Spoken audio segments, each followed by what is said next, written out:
the job done. And he was calling a bit of Harvey wallbanging last night. I love the way how animated he was. And did you see how excited Gus was? Yes. Yeah. Gus was literally like a dog with, you know what? He knows when Dad's won. He knows.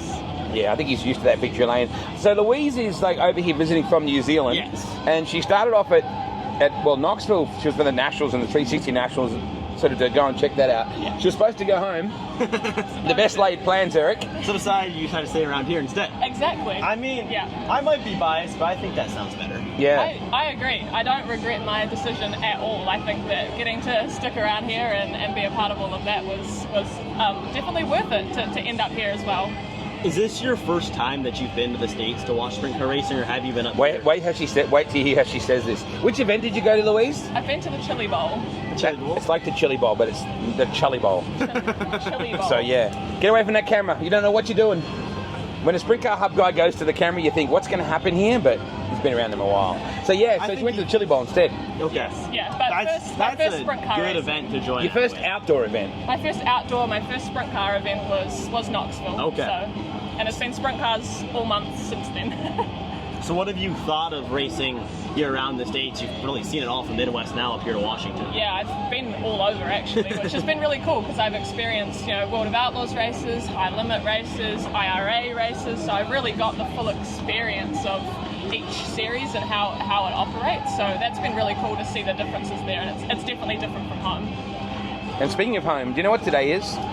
You told me it's Father's Day. Yeah, right? so right now it is, so in Australia, it is basically 7:15 tomorrow morning, Okay. which means it's like 5:15, no, 9:15 No, in your world. It's 10 a.m. at home. 10:15, 15, right?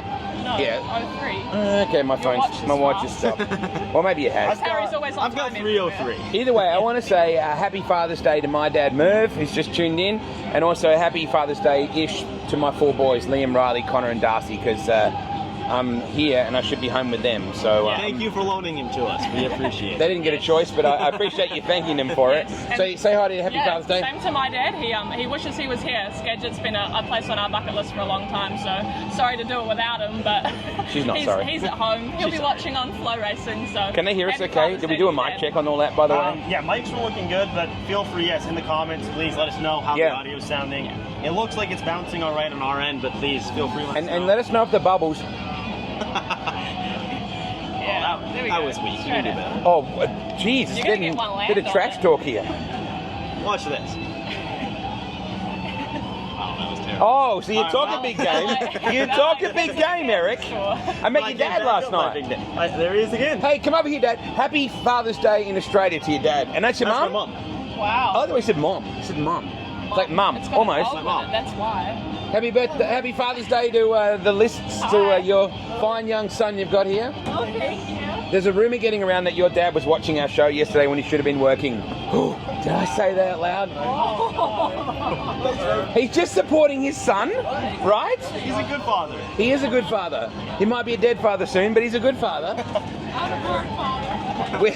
We have to admit, Louise and I both are unified on this. This is one of the most well presented and well thought out speedway venues in the world, not just in America but in the world. In the world. We yeah. appreciate that. It's something that is, I mean, I can't speak, but it's taken a long time. The ownership group has done a really good job, and they have put together one heck of a venue here. We're glad that you guys It's are able to beautiful. come, and thank you for spending your time here with us. I'm sure that the scenery helps as well. And Come around here, ladies. What have you got for us? You're giving away decals. Who's your decals? Come around this side. On a trade? So Well, got just a live show. Speedway Trophy Girls here live on the pre-race So you're going to show. need to come around the back here and sort of crouch down a little bit because you're going to be out of the... Sort of lean down a little bit at the back there. Can you see us? Yeah. Can you see us there? Oh, we're live. We're actually Yeah, you're so live. you're live. Oh my right God. Have an apple, ladies. A Sage apple. There you go. We'll swap you. Sage Fruit Skagit Nationals. Yeah. Absolutely. So make sure you stop by here later tonight too. The Sage booth is where we're at to get your free apples. And if you're here now, we're going to be here. The Fan Fest goes till 4 o'clock, and we'll have the live show going. So, did you have stuff for us? Ooh. Yeah, the freebies. Swag. Who's your swag? Who's your- Thank you, ladies. Thank you very much. Hello to Max Dumpney back home and everybody back home. Like, come get them. Yeah. So, yeah, to see the trophy girls around, they're holding Hoosier stickers. I'll be handing them out. So getting back to your point about last night, Yes. Trey Starks, what happened with him? Because Trey was looking really solid. I know. And he wasn't. I haven't had a chance to go and talk to him yet, but I would imagine something probably mechanical. The way he was running and then all of a sudden pulled off, I couldn't see anything visually from where at least you and I were sitting, and then I haven't seen him today to be able to go over and check. But that had to hurt because he goes from sitting high point coming into the A main to I think he's well outside in 8th. So something that Trey Starks especially is going to have to now takes himself out of a dash spot pretty much, and is going to have to rebuild a night essentially a little bit. Yeah, but I feel he's capable of it. Oh, for sure. I mean, there was a heat race last night that he was in. I think Brent Marks, Rico. Yeah. There was like half a dozen of them in there, just like fighter jets in a gymnasium, like just wah wah wah. So the track is racy as hell, Louise. Oh, it is. It definitely is, and I think that you can see in the way that the drivers have adapted to, this is pretty different to a lot of the tracks that they've been on for this West Coast swing. So for them to come here, and a lot of them have actually never been here before. Obviously, some of them do have plenty of experience as well. We've got guys like Corey Day and Tyler Courtney that have picked up big paydays here, so it's very interesting to see the way that they're able to adapt. But they're professionals, it's what they do, right? The other thing I take away from last night is Rico's immediate, I'm going to double that charity bonus money and get my team to do that as well, and they're going to try and pick up 10,000 each night. Like, he does nothing. You and I were sitting together when he won that, man. It's like, dude, he can't do any wrong. He's just so loved, and he thinks so globally, and he thinks about people, and just doesn't seem like anything that Rico can't do that people don't love. And talk about just how solid of an A main he ran. I mean, he started second, yes, but he had Brad Sweet charging behind. He had J-Mac behind him for a while. Like, he didn't have slouches running him down. He had to navigate traffic. You heard the drivers talk that when they were getting in traffic, it was forcing their cars to handle a little bit differently. Just the surface is lacking a little bit of grip, so you really have to be one of those good drivers, and he nailed all those 30 laps. More Aussies, 4 more Aussies just walking past from Lismore. Bring his race shirt around here. We're going to show off the Lismore race shirt. Aren't they cool? Eric, you guys, Murph could get one of those.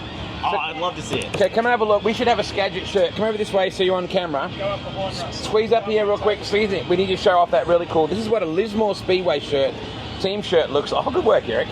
Keep coming this way. It'll show up, I promise. There you go. Stand up. Look at that. That is cool. That's from Lismore, the Northern Rivers in New South Wales. It's a gorgeous little bull ring. Super cool. And as you know, they love their palm trees. A couple of dirty big palm trees in there as well. Good to see you, mate. Behave. Thanks for coming out. I won't say behave to your mum and dad. They drank the Corona Bar Beach dry last night. Someone's got to do it. Nick and Kim, they took care of it. So, J-Mac, I thought, you know what? I'm gonna call it. You ready? Yes. We're gonna see a shoey tonight. Okay. Well, J-Mac sits third in points coming into the night, so he's got himself locked in. Yeah. And how cool would that be? That would be fantastic. A shoey in this environment. $102,000 plus shoey? Yeah. That'd be worth doing plenty of shoeys for. You can buy a lot of shoes with 102,626 and 26 cents or But something, then isn't that'd it? be new. Things you could do with $102,000+. Things I could do with $100, Eric. Yeah. Let alone Things I could do- 100,000. And J-Mac's got the conversion on his side too. He's gonna. Yes. It'll almost double when he returns to Australia. Wow. Yeah, the exchange rate's not good, Eric. It's pretty well double. Yeah. It's not good. It's all right if you're going back the other way. It's but not good here. You don't even think about it. Oh, it's $35. That's almost 70. Yeah. That's gee. Anyway, it's worth it, right? Oh, 100%. So one of the things, Luis, we want to have you on to talk about it is some of the differences between here and then the racing over in New Zealand and the differences in tracks and stuff like that. Yeah, so we have a lot of, most of our tracks are pretty small. My home track, Ruapuna Speedway, is in the South Island of New Zealand. It's in a kind of stadium setting as such, but it's definitely nowhere near the size of some of the tracks that we've been visiting here. You know, the grandstands at Knoxville, as you're kind of driving through Iowa, they just appear out of nowhere. You're driving through cornfields and these grandstands just erect out of nowhere, and they're huge. Isn't it kind of fun to drive in there? And it's nothing, small town, big racetrack. The biggest racetrack. It's so cool. So yeah, definitely seeing some half-mile racing has been very different to home. So it's been cool coming out to California and seeing some bull rings again and kind of getting all the races going there. But obviously the half miles, the speed that they carry is just next level. And I think that's probably one of the biggest differences to racing at home. Is, I mean, obviously sprint cars are never slow, but in comparison, things are just moving so much quicker here. But I'll also make the comment to you as well. well, Eric, that sprint cars are the second most popular open wheel category in New Zealand. Midget racing is the pinnacle. Really? Yep. Okay. Oh, yeah. And I think over the next few years, we'll definitely start to see that shift, I think, to go towards sprint cars, actually, which is kind of following suit. Obviously, they're huge on Australia and America here as well now. It's kind of that shift of and there's a lot that goes into it as well. It's the cost, it's the events, it's where the sponsors want to put their money as well. So it's definitely interesting to be a part of that kind of evolving as we kind of make that switch. But it's definitely a big sport in New Zealand. Okay. But I just think that in comparison, obviously country size, we're very small. So with only a 5 million population, we've kind of got almost a disadvantage, I suppose, but you definitely can go a lot of places and you'll see racing in just about every major city. So I have to ask, too, you mentioned it's kind of different seeing those half miles. Is that something that's not very prevalent in New Zealand? Is it just a lot of tight bull rings? Yeah. Or? Okay. Yeah, no, we don't have anything kind of to the scale at all. We have bigger stadiums, like Western Springs is a really small track, but the stadium is and it's quite in the middle. impressive. It's pretty well in the middle of the city of Auckland. Really? Yes. So it's like 25,000 people they get there for. So the Christmas New Year period, when the Americans and the Aussies and the Kiwis battle in the world, like the 50-lap derby, the World Derby, and things like that, they'll get 25,000 people, mate. Yeah. Wow. You see his face? Wow. Yeah. Yeah. Well, you know, some of the best midget drivers in the world have come from New Zealand, like Michael Pickens, or Puckins, is without a doubt. He could roll into any place and be on the box. Yes. Like, that's the kind of talent that he has. And he got to make his appearance with Keith Coons Motorsports earlier this year, so he's still doing a lot of travelling, heading over to Australia, racing sprint cars a lot as well, and then obviously the opportunity to come over here and race for guys like Keith is massive for our sport. To see someone of that calibre put on the world stage is really cool. What is it that made midget racing so big in New Zealand compared to sprint car racing? Was it just kind of what started first, or why is there kind of that difference a little bit? I think probably some of that has to do with the tracks as well. A lot of them are much more suited to midget racing. But we've also got a lot of the drivers, and I think the international series that has been run for so many years was really prevalent in why midgets were so big. As Wade just alluded to, that Christmas New Year's period has always been huge for midget racing. You know, we've had guys like Kyle Larson, Christopher Bell, Brian Clausen, Logan Seavey, Tyler Courtney, Zach Dahm. You know, the list kind of goes on and on, really. So we've had a lot of big names attending those meetings, and I think that just makes it kind of all the more impressive. But it's not even midget racing is not in some pockets of New Zealand not as big as stock car racing. Like no, that is huge. Yeah. But it's limited with the world stage, obviously. Thank you. The midgets and sprint cars you can come to Australia, you can go to America, and you can advance your career that way. Whereas the contact classes, as we call them, are kind of limited more. So they have a class there. What are they actually called? Stock cars and super stocks. So you need to Google super stocks in New Zealand. The racing, it's like roller derby. So it's like a teams blocking event where you can just crash the sugar honey iced tea out of each other. Yeah. These cars are huge, big bar work, like ultra heavy duty, and just super stock racing is enormous. It's like a sprint car on roids. I don't know. You might want to maybe go full screen on the picture. Go there firstly. Oh, that's a better picture. Yeah. So there's actually a guy from the UK that runs, Tom Harris, that runs sprint cars over here as well, and he raced at the Chili Bowl. He's like the world champion in all parts of Europe for that stuff. So they travel over to Europe as well for it. But I think that open wheel racing is not as big in New Zealand. But here by chance? So no. Kane? Casey with Sage Fruit? Not right now. No. Probably over there somewhere in the fan I zone. wanted to say hi. Okay, no worries at all. I love the fact that we're live here and doing live shows, and people just assume that we're sitting here giving away free apples. Yeah, I mean, we the have apples are tough to beat. If you're here against Skagit Speedway, grab an apple. They are phenomenal. Our first guest is here. Your mum looks so proud. She is so proud. Look at her. She's like, ah. I feel bad for your dad. I think your dad's Dad's giving me in the doghouse. He's sleeping on the couch tonight. Oh, really? You're watching the show. All right, who we got? Brent Marks. Oh, Marksy. So come around. We'll slide in, and we'll fit four on the bench. And what's going on, mate? Yeah, how are you? Hey, thank you so much for coming with us. So, Brent Marks joins the show, and Brent, it's been a solid week, 2 nights for you guys. You're sitting 6th in points, and it's been a while since you've been back, so it's got to feel kind of comfortable there, right? Yeah, it's been 5 years since I've been here, so... Oh, what took you so long? I know, right? But 2019. it's great to be back, though. I really, really enjoying being out here at Skagit and having a lot of fun, and we're having a good week so far. So hopefully we can get ourselves into Dash tonight and have a shot at this thing. You and I have been talking pretty well since 2021 about catching up. Hey, mate, I really want to sit down with you and talk about your life and do some stuff. I met you in Skagit, Washington, and once again, it's hectic. Your life never stops. Yeah, it's really busy.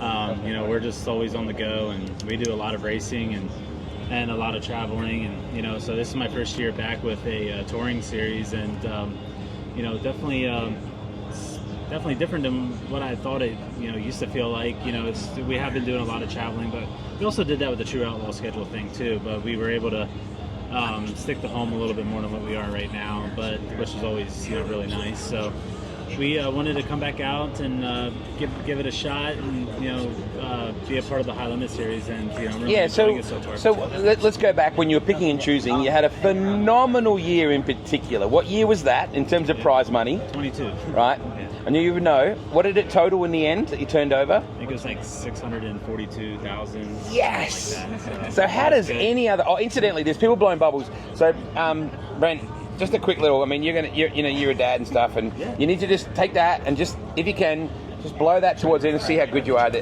Oh yeah, I got three. Try again. I think these are the ones you're supposed to wave. Well, yeah, but waving, anyone can wave. You got to. That's what I'm talking about. Oh, that's what I'm talking about. Professional. Does every other year pale in comparison when you win that kind of money? Yeah, I mean that was such a great year, and obviously you want to try to mimic that year year after year, but this is racing. It's so hard to do that. There's so many variables that go into it, and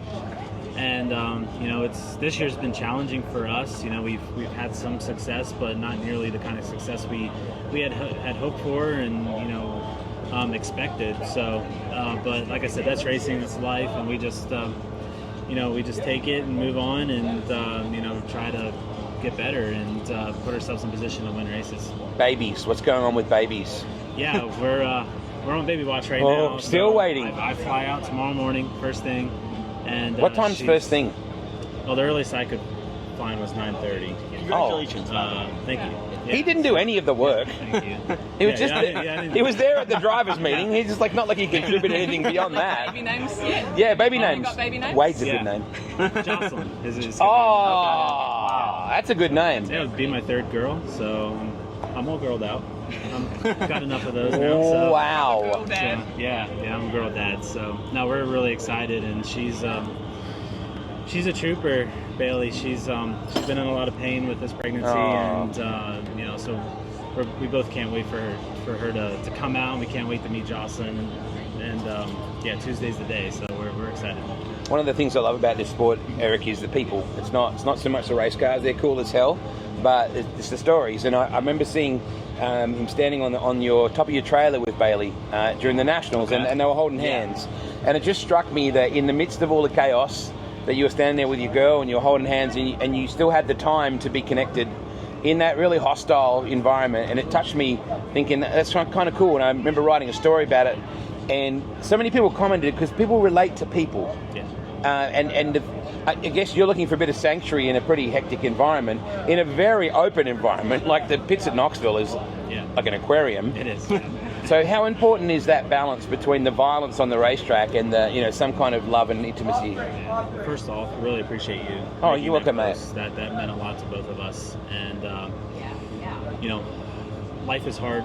Number one, the sport that I compete in is hard, and the career path that I chose is hard. So to be able to have someone by my side to share all this with is really special.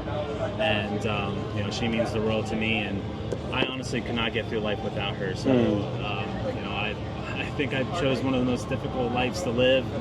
And, to do it with her and have her by my side, it's the only way I get through it. So I'm just so thankful for her. Partners are such an important thing. You and I talked about it yesterday, near stands, just up and down the road, how much goes in that just people don't see behind the scenes to make a partnership work, and to then also get up and down the road and be so competitive, spend car day in and day out. Yeah, I mean it's hard, and you know, you're trying to raise a family, and you know, you're doing this, and you know, her, you know, she's at the end of her pregnancy here, and I've been gone for the last month, and you know, she's been doing that part all by herself, and you know, and that wasn't her plan. You know, she was to be with me at all times this year and be at every race, but you know, Jocelyn had other plans for her.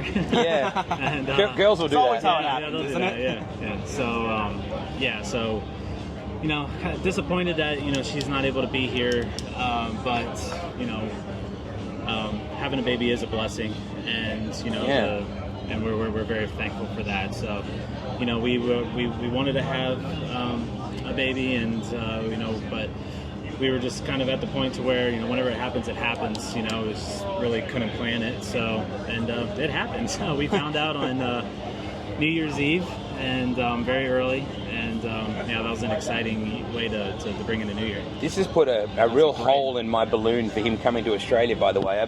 There's a lot of teams down there that want you to come down there, and surely it's on your bucket list, but I would think now it's at least another year away. I had some offers, some really good offers, and teams that I've actually been wanting to drive for called me, and I talked to Bailey about this before we found out, and you know, I told her, listen, I want to go to Australia, but the only way I'll do it is if do it together. I can bring my family. Yeah. And felt like that was, you know, that opportunity was there, and then we found out about that, so that changed everything. Well, we So do want you. I want you to know that. One day, I would at least want. I think you'd love it. Yeah, I'd love to just get over, not only to race, but just to see the country, and it'd be great. So we actually went to Europe for our honeymoon. Oh. And did Nice. a Mediterranean cruise, and that was a lot of fun. So definitely want to get to Australia. It'd be cool. You know, you're an under the radar guy. Okay, you're a guy that you don't have this extravagant personality. You're not the bad guy. You're not the guy that stands up and pumps your fist on top of the wing and things like that. How do you go with merch? Because people tend to notice the spiky things. You know, they notice the guy that's in the highlights and on the socials a lot. You just get the job done, and I think people like that.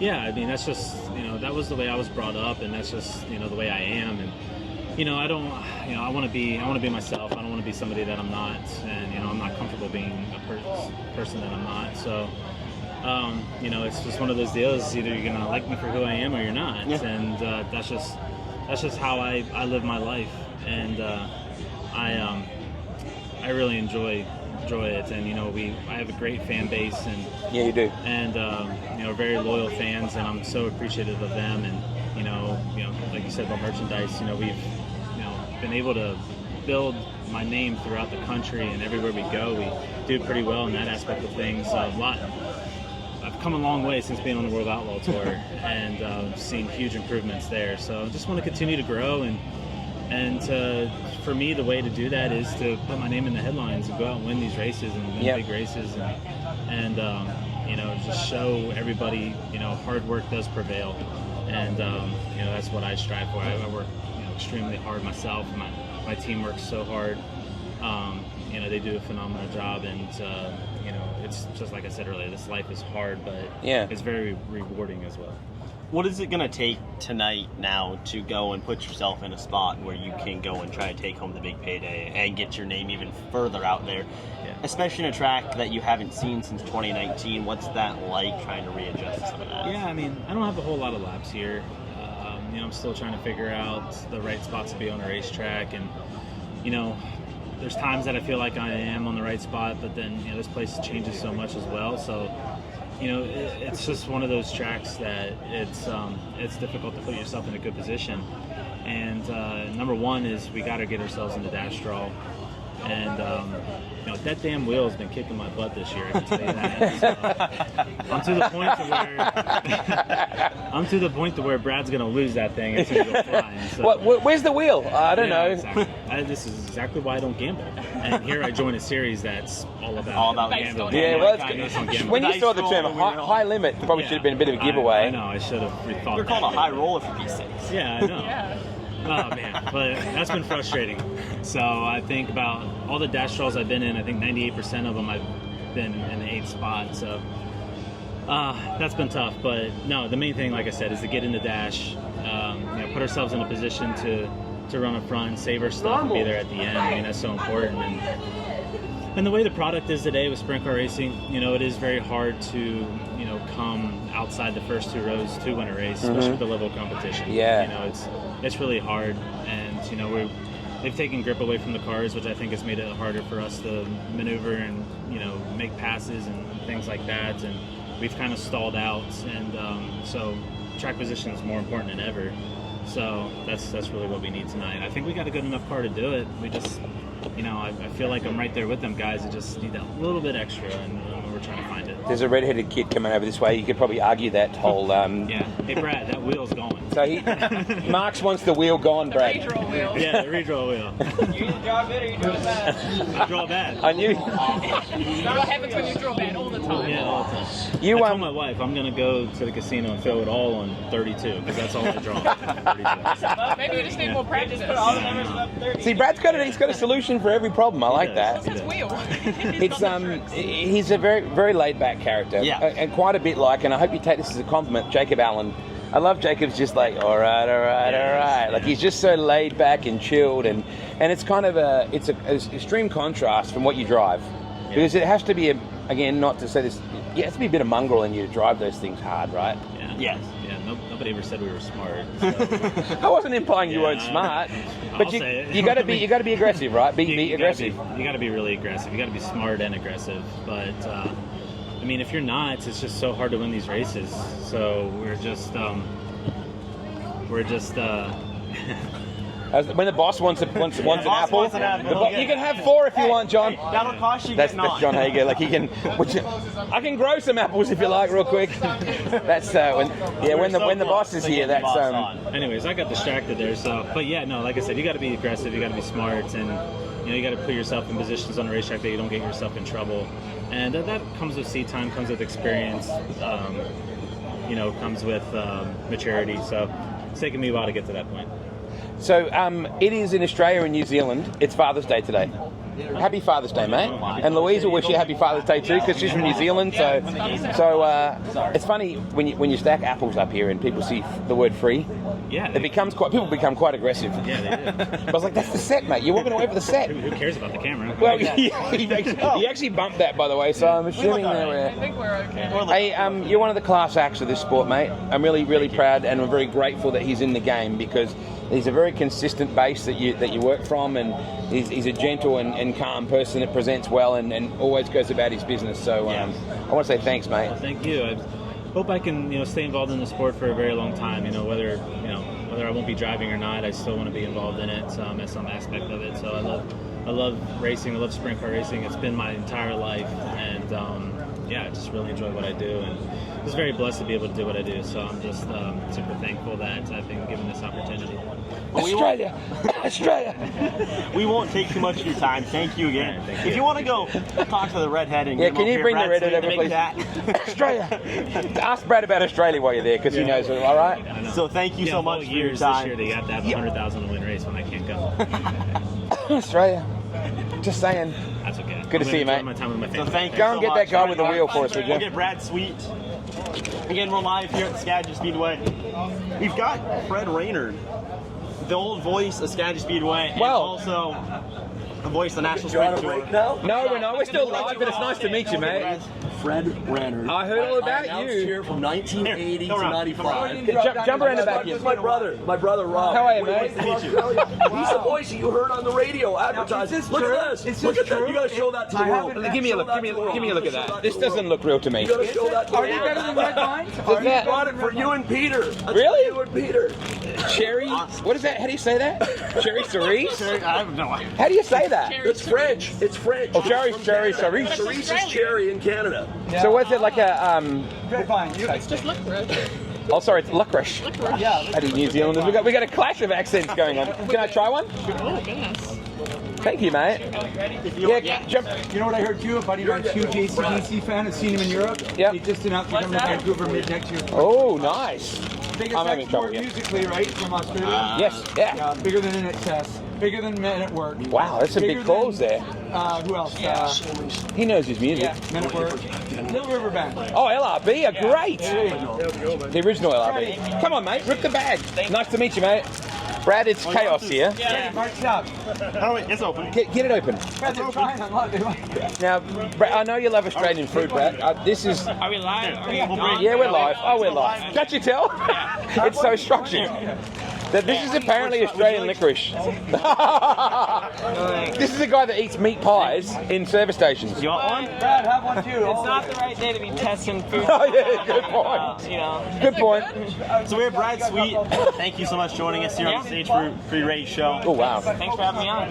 Always. That's fierce. That's fierce. Oh, boy. So Brad is, to his credit, he didn't say that about not trying new foods. Now, I don't blame you. a great friend of mine in Sydney brought Brad his own meat pies with his name engraved in the bakery at Parramatta. Yeah. And he was like, oh, it's the meat pie.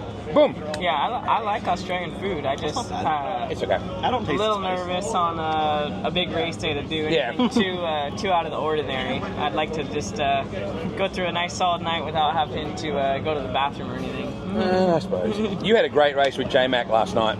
Yeah, we were good all night. It was. We've been good. I mean, we've had a lot of success up here at Skagit. Always enjoyed coming up here.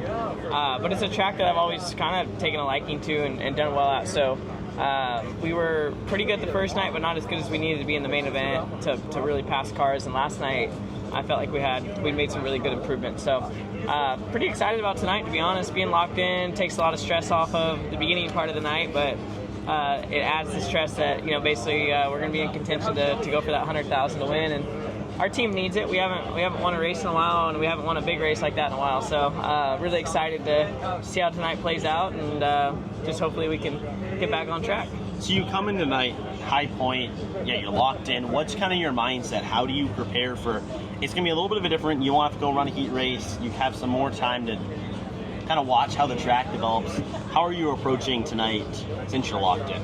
Yeah, I mean, it's like I said, it's a relief to be locked in just because you know that you're going to be towards the front tonight, and it takes a lot of stress off the team and allows us to probably put more attention to the details of, you know, what we're going to do for the main event. But I mean, you kind of got what you got now. We're not swinging for the fence or anything like that. We you know, it's going to come down to executing the race and seeing how the race plays out, seeing where we start, all the different factors of who's around us. And I just hope that we had a car. If we can get the car as good as we got it last night, I don't see why there's no reason that we don't have as good a chance as anybody to win tonight.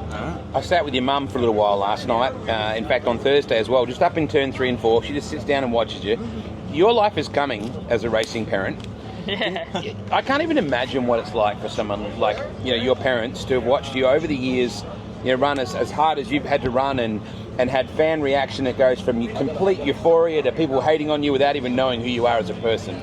That's not easy for a parent. I think sometimes we forget about families of this sport.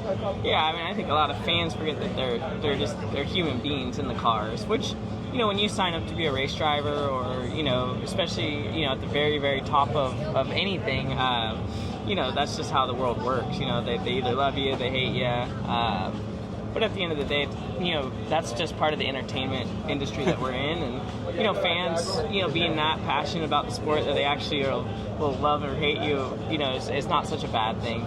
You need villains, you need heroes, and, you know, it's what sells our T-shirts. It's how we make our living. So we're not WWE, so to speak, as far as, like, we don't draw the drama up. But, you know, it comes natural. And so I think you just embrace it.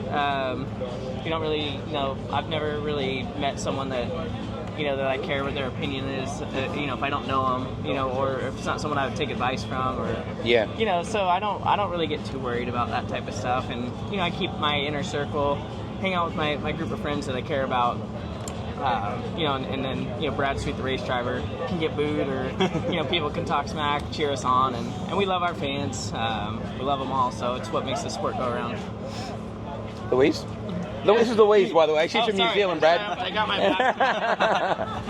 You're fine. No, I think that obviously all the high limit stuff that you're doing on the side, as well as racing, how are you kind of balancing the whole management side of things, as well as showing up to these massive events and knowing what you have on the line as a driver and obviously as a promoter as well? Yeah, I think working with good people is the key to anything. Working with the you know, racetracks like up here at Skagit, with the staff that we have, you know, placed for high limit, and then, you know, allows me to be a race driver when we're here to race. And this weekend is a perfect example. I've been super focused on my race car and, you know, they have a great staff here at Skagit putting on Fan Fest and, you know, making sure the track's great every night. And, you know, our high limit officials are running efficient programs. And it's just stuff that we planned, you know, now we're just executing. So it's all good people. It's, you know, taking care of your staff, you know, and just kind of, you know, being the leader and kind of, you know, giving them the vision, but letting them, you know, spread their wings and work together. And, you know, so far it's done really, really well. And, you know, the fans are really liking some of the things that we're doing that are, you know, maybe out of the ordinary, or, you know, we're trying to be more fan friendly. We're trying to be more efficient with our programs. We're trying to implement more of these events and more of these fan fests and things like that. And, you know, basically help the fans interact with our drivers a little more. So, yeah, it's been a fun ride. We learn, you know, something new at every race, and I think that's the key to success. Brad, there's two versions of Van Halen, right? There's Sammy Hagar, there's David Lee Roth. I love them both. People are always going to make a comparison point. What I find right now is that the more sprint car racing we can see at an elite level, the better for the sport. I know there are people that sit on the fence because there's a loyalty to and nobody knows better than you about the power of the World of Outlaws product. I mean, you dominated that series in the last 4 years that you were in it. And there was always going to be that point of comparison, but it was a great springboard for you to be out there learning on the road as well as to what you liked about the environment and the industry. Yeah, I mean, I think that, you know, I'm just basically utilizing a lot of my experiences and knowledge to, you know, try to create a product that I think, you know, can help elevate the sport. And I think what you're seeing is more teams, you know, are able to race on a national level. More guys are becoming, you know, able to show their talent to a bigger audience. And, you know, I don't think a lot of people understand that this racing, you know, world is still a business, and there's you know, there's streaming partners and TV partners and a lot of growth potential for sprint car racing, you know, across the board. So I don't think it hurts to have some competition in the space, and I don't think it's hurt anything so far. I think the World of Outlaws is doing really well this year. I think High Limits is doing really well, and, you know, the old saying of the rising tide raises all ships, I think we're definitely seeing that.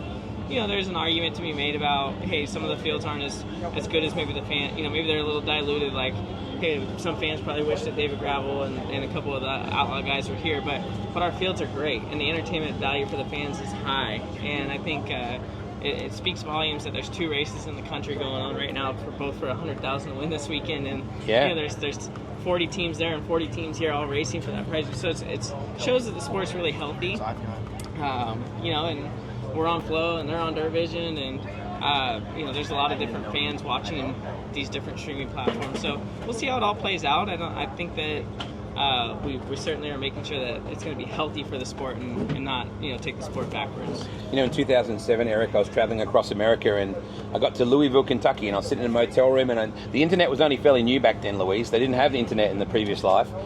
And I was Googling, you know, what was in the area, and Bill Cosby was doing a live stand-up in Louisville, and then I saw there was a USAC race at Bloomington Speedway, and I was like, oh, now looking back on it, I was pleased I went and saw him. Anyway, this kid called Sweet dominated that night in a USAC race.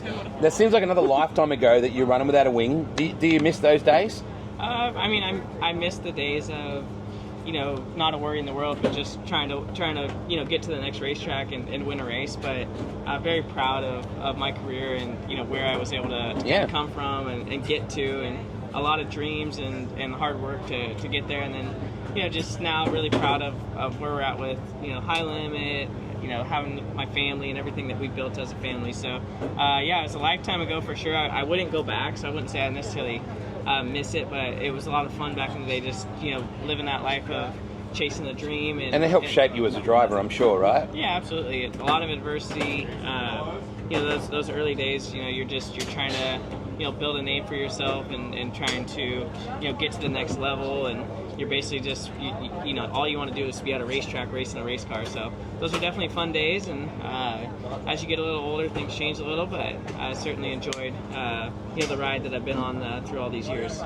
When during the night can you kind of take off the High Limit hat and just be, okay, I'm set, I'm ready to go for a race night? When's that kind of shift happen? Or are you just, you know, focused on the race night and what you're doing with your car the entire time? Yeah, like, I'm here as a race driver. I'm not thinking anything different than any other driver right now.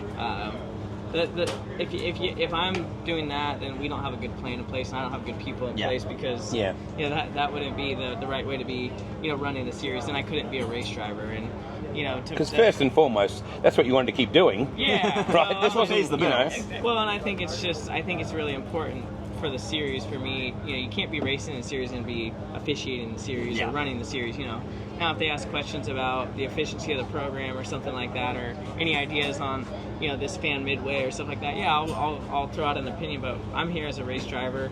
Mike Hess and the high limit staff are here to officiate the program.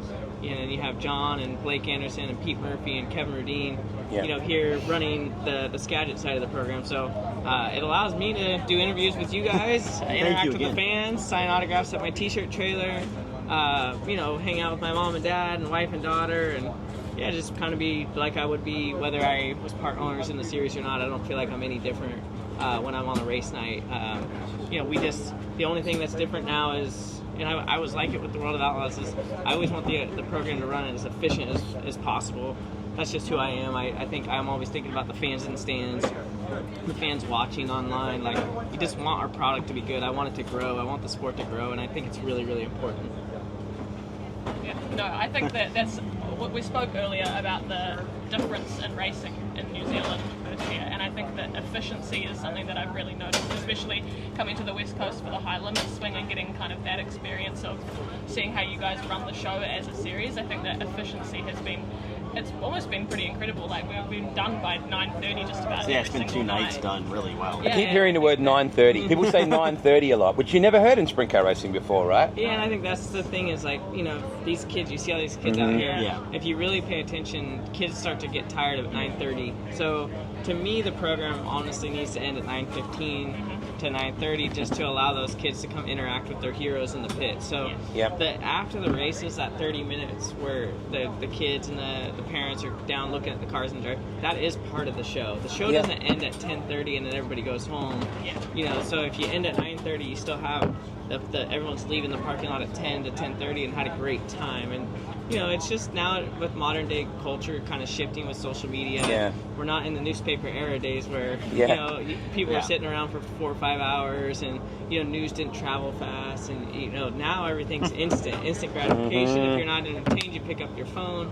So how do we keep these fans entertained, show them a show within that 2.5 3 hour max window so that they stay engaged the whole time? And that's not only at the racetrack, but that's online, because there's just a big presence online where we can gain a much larger audience that will buy tickets when we come into their area.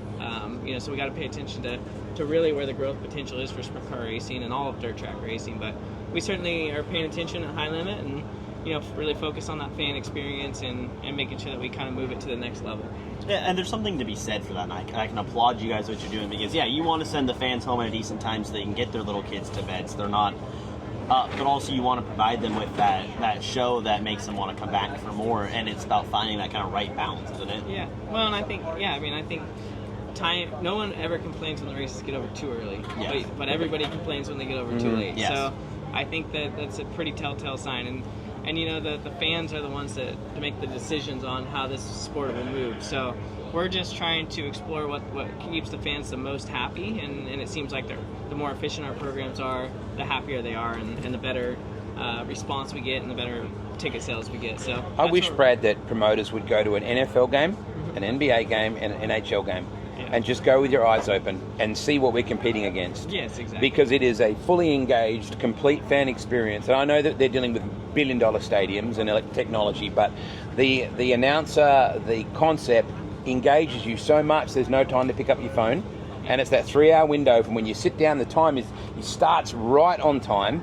And the format is pretty structured, but that's what we're competing against. Well, they start on time, so you know what you're going to get when you get there. There's not some window of time that we might start or not start. The other thing is there's not some variable that they throw in. They don't bring in the local softball team to play 3 innings, in the middle of a baseball game, and it might take an hour, it might take 10 minutes. The cheerleaders go on, or a DJ goes on. So, controlling that variable of time where there's still alternate entertainment for the fans on our downtime, but it's controlled, and having those minute-by-minute schedules, so that you can keep on track throughout the night. If you do get behind, you can shorten things up. If you're ahead, you can maybe stretch things out. But really having a plan is really the basically the way to success. Structure. Yeah, way to success for a dirt track moving forward.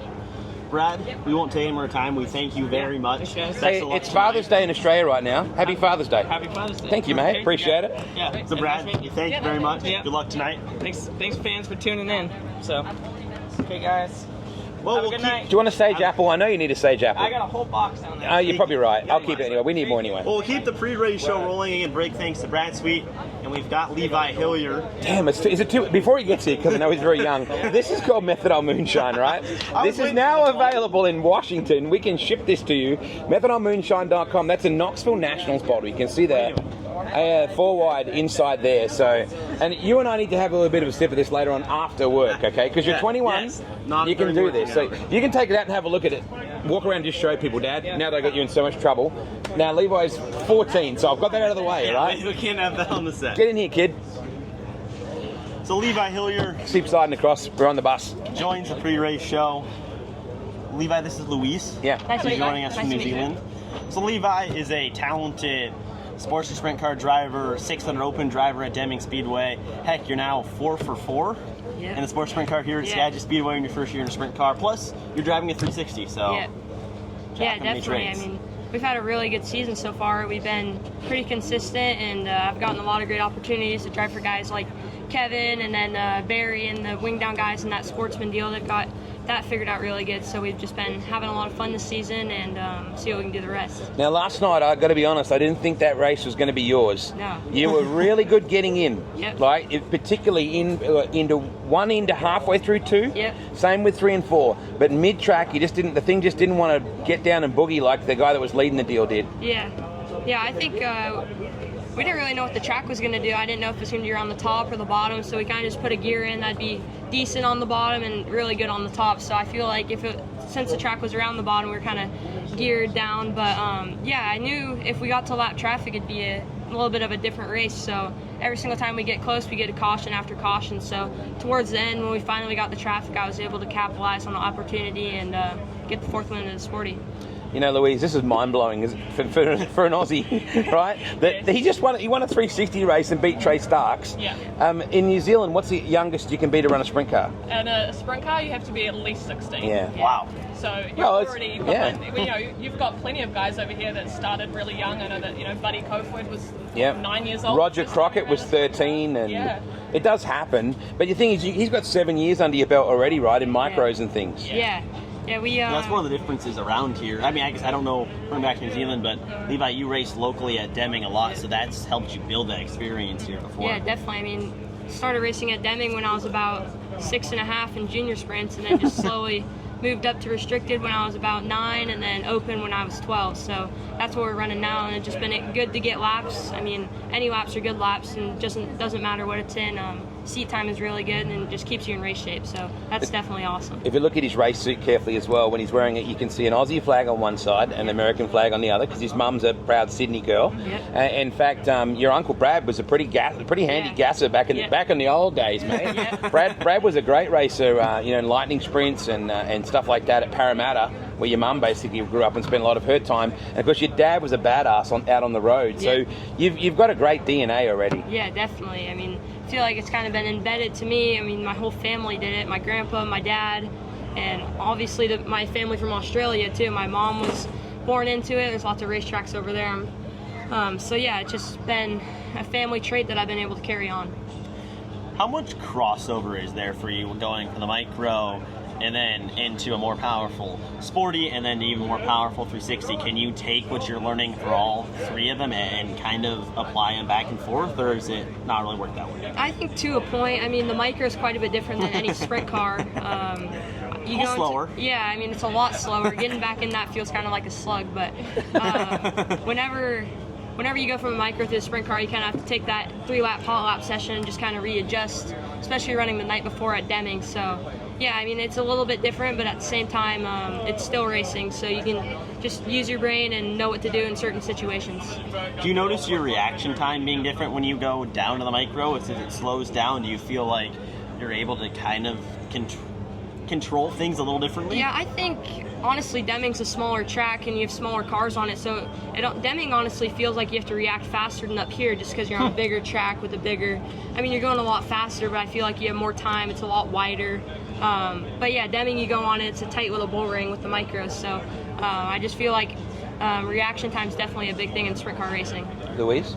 I mean, obviously you're only 14 years old, so, but you have a lot of racing in case you didn't know already. But I mean, racing for guys with like Kevin Rudine, for example, having Rudine on the side of your race car, especially in this area and getting to race here at Skagit, is there any kind of pressure that you feel, or do you just go out and have fun and you're kind of producing these results? Yeah, I mean, how do you attack that? There's always extra pressure that people are going to put on you, but as long as you go out and give 110%, there's no reason why you can't come in and be happy. So I feel like if you go out there and you race as hard as you can, there's no reason that you shouldn't produce results. So yeah, I mean, driving for Kevin's probably definitely the biggest thing in my career. I feel like him taking a chance on me and giving me this opportunity is a huge thing. So super thankful for him, Monica, obviously. They just really, really great people and really successful in everything that they do. Now I know you can't competitively race a 410, but there's nothing to stop you from doing 1,000 laps. Yeah. Have you done that yet? 1,000 laps? No, any laps, yeah, in a 410. No, I haven't. No, they're pretty strict on insurance around here. Okay. So, no, I haven't. So you can't do track day, you can't lease a track? No, I mean, I'm sure we could somewhere, but no, right now we're just doing... Do you know a guy that owns a speedway? Yeah, or? I know. You'd think so, but right now we're just kind of doing the 360 deal, getting me as many sprint car laps as I can before I do jump into a 410. So definitely counting down the days. How did that partnership with you and Rudine take place, that he came to you and said, hey, I want you to drive my 360? What was that like? I think it was back in like 2013, 2014 maybe. My dad drove a sprint car for Kevin on the second night, or the prelim nights for Dirt Cup for Tyler Molson to drive. On Saturday he ran the prelims for him. So my dad and Kevin have went way back. They know each other. Kevin and my dad really respect each other. By the way, I'm a big fan of his driving apple. Keep going, mate, sorry. So yeah, anyways, I've always been a friend with Kevin and we hang out with each other. So basically when I went to Tulare, we had a talk and he told me what his plan was and how he wanted to do the next season. So it was a no-brainer for me. I was definitely like, yeah, I'll do that. So yeah, that's basically how it all went down. When I interviewed him yesterday, and this is something that I was particularly impressed with, he immediately did his lapel across on his race suit. Like he made sure he was ready for the interview physically, and that's something that, you know, always give yourself the best chance, right? So it doesn't matter whether you're being interviewed by a community radio station or it's NBC. He presents well and he thinks about his answers. And where did you learn that understanding of how you speak and how you're so comfortable with it? Yeah, I feel like if you represent yourself properly, people are going to respect you. So I try to be as presentable as I can at all times and talk as good as I can and make sure I'm super respectful and humble. So I feel like those are the biggest 3 or 4 things that you can do to be a race car driver and have people like you. So we're taking the Bubble One challenge here, okay. Levi. Is that what we're... So yeah, the Bubble One, it's a thing. We're going to put it on the internet. So yeah, we're working on blowing the bubbles principle. All right. So have you ever used one of these things before? Yep. All right, good. So just pull it out there and just blow it towards the camera. We're working on volume of bubbles. Yes. Oh, he did it well. Very. I was really hoping he was going to suck at something, but no, not even blowing bubbles is he bad at. What is the coolest part? Do you give yourself a minute when you push out to go, holy cow, I'm doing this? Yeah, definitely. I mean, my 360 race started on the front row with Trey Starks was kind of a big deal. I just kind of take a moment and soak it all in and realize what I'm doing. So another big thing was 360 Nationals where we went 4 wide. That was pretty sweet. First 4 wide in the sprint car, so it's definitely cool. This little kid just came and pinched some candy off the table like, I'll take that. She just took it off the table. Technically she borrowed it. Come around here. Come around here. We're going to put you on our show. Come here a minute. Come here a second. She doesn't look like she likes it. I know. She just saw the candy. She saw her opportunity and she took it. She took candy. Come up and see Auntie Louise. You don't have to give it back. We just want to put you on there. Come here. Oh. She's like not going anywhere near us. She just stole. She was like, took that. I know. This is mine. That was a fantastic pop you just did. So yeah, She's waving at me, but she doesn't want to wave at the camera. Sorry about that reference. Let's go back to what you said about being on the front row of the 4 wide. Yeah, it was definitely probably the coolest thing I've ever done, especially in a sprint car, just rolling around there with all the guys like Willie Croft and Dominic Salzy and stuff like that. Guys have been doing it forever, so just to be starting next to them and doing a 4 wide next to them is just surreal. So that's definitely super cool. You're going to have at some point, Levi, you're going to have at some point, some old guys aren't going to be happy with getting passed by a 14-year-old kid. That's life. Yeah. But are most of the guys respectful of your, as Dominic would say, your tender age? Are most people respectful of that? Are they a bit wary of you to start with, or? Yeah, I mean, I just try to race them how they race me. Just race them good and earn their respect, and then you can race them a little bit harder. So I think definitely like young kids coming up need to earn their respect to the older guys who've been around for a long time. So just learning how they race and respecting how they drive. So just learning all that stuff before you go all in and just start racing them as hard as you can. What are even things that you learn on the track when you're watching some of those guys in front of you, like, you know, Brad Sweet, Dominic Selzy, Trey Starks, guys who've been doing it? Are there things that you can just visually learn even while you're sitting in the car watching them go around? Yeah, I mean, following guys like that is fun to watch and really good for learning. So, I mean, around this place there's so many different lines you can do. You can do the soul walled line where you back it into the corner and then diamond it down. So there's so many different things you can do. So just when you're racing around with those guys, just learn how they carry their momentum so much and do stuff like that. Wow, Louise, have you had anybody as global at this tender age as this kid? I think obviously your age is on your side here. You've got so many years left to go, but you've obviously been brought up and raised and been around people and learned from people with, you know, your attitude and your approach to things and the way that you drive your race car as well. Who are the kind of people that you might like look up to per se, like even as drivers, you know, growing up and things like that? Who do you kind of? I mean, I definitely looked up to my dad when he was racing. Guys like Sheldon lets me hang out with him, so you can learn a lot from guys like him. Obviously Donnie, he has a certain type of driving style. Who else? Jack Hoddenchild, he runs the top pretty good. There's just so many different guys. So you like the more wild Yeah, style. I like the wild drivers, but then you got guys like Brad Sweet who are super mellow, know how to points race, super fast. I mean, Rico Abreu, he can run slow around the bottom or rip the fence. So I mean, there's so many different guys who have different driving styles who I respect a lot and grew up watching. So Levi, your dad was a World of Outlaw racer at one point, correct? Yeah, I think he did 2000, Chad Hillier, he did 2007, 2008 on the Outlaw Tour. Him and Dave DeWitt went out there for I think 2 years, and then they did a couple of seasons out there and were able to get some good results. So that was definitely probably his coolest part of his career, and he's super thankful for everything that he got an opportunity to do. And the difference that Levi's got over your dad is now you can YouTube every track you're going to go to. You can sim every track you're going to go to. You have so much more at your fingertips. Your dad would just roll up and get his ass kicked in hot laps because he'd never seen the place before. Where you could do laps. Do you have a sim? Yeah, I do have iRacing. I feel like also YouTube and Dirt Vision, flow racing, stuff like that's a big thing. You can go on and watch races and before see what the track's like, see what drivers do. There's just so many things you can learn from that just by watching a film. Just so many things you can study and make sure you can know how to go into that place and race hard. And do you breed golden retrievers? Is that what I heard? My mom does. She has a golden retriever business, so they're pretty cute. So your business card could say race car driver, golden retriever puppy owner. I mean, they're just going to line up. What's it like with the dogs? The dogs are awesome. I love dogs. Do they come out to the track? No, not really, but I have a dog. Her name's Kokomo. She's 4. So yeah, I love dogs, especially when they're puppies. They're so cute, so fluffy. But yeah, that's always fun when she has a litter of puppies. So that's super cool. Levi, we won't take much more of your time. We thank you very much for joining us. Good on you, mate. Great work, Thanks. buddy. That's your season. What an impressive young man. Yeah.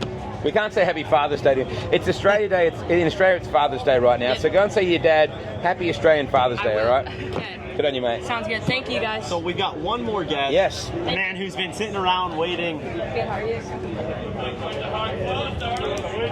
It's good-mannered Fred Renard. Good managed. Did I get it right? I've got one of these names. It's not a Smith or an Anderson or a Hillier. Renard, and we've heard Renard, Renard. Yeah. Lots of it. Nice to meet you. Yeah, Wade. you too, Seen mate. you so many times. Happy through the years. Father's Day in Australia. So many mutual friends, but this is, it's so cool. 14-year-old kid there, huh? Oh, right. You know how? No, it's not. That kid, he's been here before, that kid, hasn't he? Unbelievable, 3rd generation. But I'm just thinking, I remember I asked Steve Kinzer one time, Steve, how old were you when you first raced? 18 years old in a full-size sprint car. No micros, no karting. How the times have changed, huh? They're excited. I've been doing it 7 years now, right? That kid's been doing it 7 years. Amazing. I'm 21 and I've never got a race car in my life, and You have to do that. As an announcer, I want to tell you that you need to do that, because I've done it. I never turned down an opportunity, because as an announcer, absolutely, you need to understand their view is one-dimensional. That's right. You cannot see the left, you cannot see the right, you can't see behind. It's such a claustrophobic, one-dimensional environment. So as an announcers, our job is to give those drivers the benefit of the doubt where you can. Exactly. Because it's a sobering experience. How long did you announce here? How much time we got? 5 to 10. I'm not shy. I just turned 60 last week. I think I'm a few years ahead of you. 7. That's right. I started here in 1980 as a teenager, and my last year was 1995, the end of the Fred Brownfield era. Oh, That's went from there on to Northern Sprint Tour, Grays Harbor, the National Sprint Tour. But my brother and I drove down here today. For 16 years, we were here every Saturday night.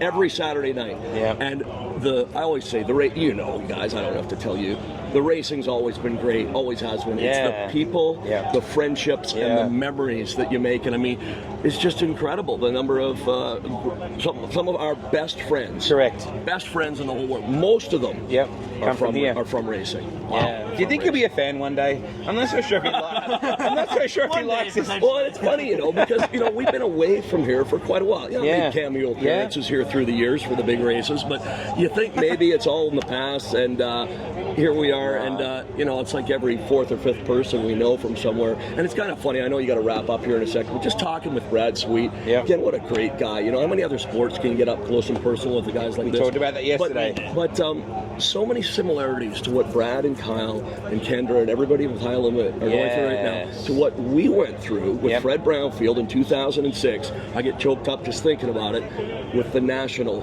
Sprint Tour. You know, it's only happened like now, this is the third time since 1978 where there's been a rival series.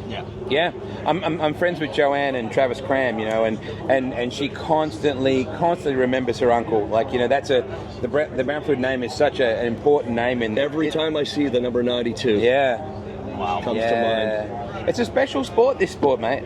Unbelievable. You can become friends with the heroes. I used to say some of my best friends are people I've met in racing. Now it's most of. You might even say all of. Most of. Huh? I think most of is a good point.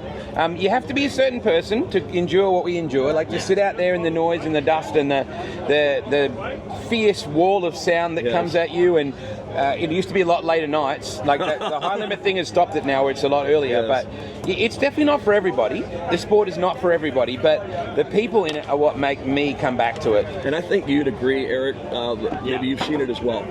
Get them here for the first time. That's the toughest thing, because they have this image in their mind of what it's all about. She works. Is your name Louise? Yes. That's my mom's name. Oh, there you go. That's awesome. But no, get them here once, and they usually come back. Don't they? They'll be affected in some way. Doesn't matter if it's the USA, Canada, Australia, New Zealand, and again, lifelong friends, not just here in the U.S., but all over the world. Absolutely. Yeah, it's a big family, isn't it? And wait, great. What have you thought of your first? This is your first visit to not just Skagit, to Washington State. Yeah, it is. What do you think so far? It stuns me. You've got a racetrack here. It's such a, you know, you've got salmon swimming upstream. You've got bobcats. You've got grizzly bears. You've got. Well, let's say I've never seen a bobcat. I like it. It seems like a place where there's a lot of tree huggers. So there are. Right? There are. So look at my hat. Peace, man. This is a fossil fuel place, right? Oh, it is. And we're a fossil fuel sport for as long as we possibly can be.